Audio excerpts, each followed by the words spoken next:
এনসিপির এই পদযাত্রাটা একটা ভালো কাজ, ভালো রাজনৈতিক মানে কর্মসূচি।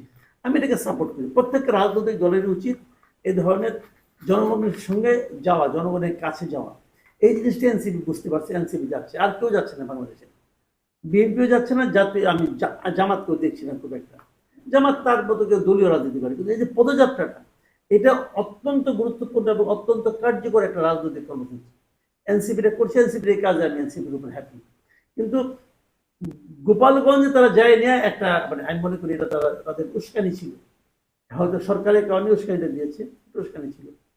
আর সাহায্য যেটা করছে এটা রাজনৈতিক প্রভাব কিছু না কিছু ফেলবে, ফেলবে এই কারণে সাধারণ মানুষ কিন্তু দেখতে চায় যে জাতীয় রাজনৈতিক নেতারা তাদের কাছে আসবে।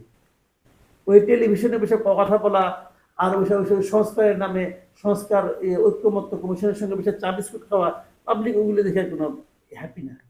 পাবলিক চায় রাজনৈতিক লিডাররা আমাদের কাছে আসুক, কেন্দ্রীয় নেতারা গেলে ভালো। বিএনপি কি করতেছে, বিএনপি স্থানীয় নেতারা যাচ্ছে, যাদেরকে নিয়ে ওরা মনে করে চাঁদাবাজ। বিএনপি স্থানীয় নেতারা তাদের সাংঘাত যারা, তাদের যারা নাকি সহকারী আছে, এরা তাদেরকে চাঁদাবাজি করে। ওদের যাওয়াতে কিন্তু বিএনপির প্রতি মানুষের কোনো সিম্পেথি বাড়তেছে না। বিএনপির সেন্ট্রাল লিডাররা যদি যাইতো, বিভিন্ন অঞ্চলে যদি ঘুরতো সবাই মিলে, এটা একটা পজিটিভ ইম্প্যাক্ট করতো। কিন্তু এই কাজটা এই এনসিপি সবচেয়ে আগে করছে। এই জায়গাটাতে সবচেয়ে নতুন পার্টি হওয়া সত্ত্বেও আমি মনে করি এনসিপি রাজনৈতিক প্রজ্ঞার পরিচয় দিয়েছে। কিন্তু বিএনপি মনে করতেছে আমার যাওয়া লাগবে না, আমি এমনি ফার্স্ট হয়ে যাবো। এমনি ফার্স্ট হন ভাই।